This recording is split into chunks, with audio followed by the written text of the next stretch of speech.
نحمدہ و نصلی علی رسولہ الکریم اما بعد فاعوذ باللہ من الشیطان الرجیم بسم اللہ الرحمن الرحیم۔ پیارے آقا صلی اللہ علیہ وآلہ وسلم نے ارشاد فرمایا، چغلی کرنے والا چغل خور قیامت کے دن کتے کی شکل میں اٹھایا جائے گا۔ آئیے چغل خور کہتے کسے پہلے یہ سنتے ہیں۔ علماء کرام نے اس کی تعریف یہ بیان کی کہ لوگوں کے درمیان فساد برپا کرنے کے لیے ایک کی بات دوسرے تک پہنچانا، اس کو چغلی کہتے ہیں۔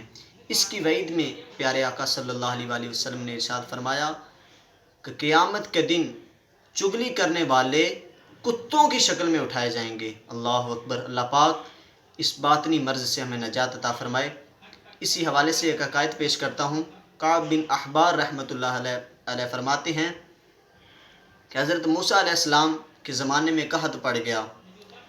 حضرت موسیٰ علیہ السلام نے اپنی قوم کو لیا اور آپ بھی ساتھ چل پڑے۔ 3 مرتبہ دعا کی، دعا قبول نہ ہوئی۔ اللہ تبارک و تعالیٰ نے حضرت موسیٰ علیہ السلام کی طرف وحی بھیجی، اے موسیٰ، آپ کی اور آپ کی قوم کی دعا ہرگز قبول نہیں کروں گا، کیونکہ آپ میں ایک نمام ہے، چغل خور ہے۔ تو حضرت موسیٰ علیہ السلام نے عرض کی، یا اللہ، آپ ارشاد فرمائیے، آپ اس کا نام بتائیے، ہم اس کو نکال دیتے ہیں۔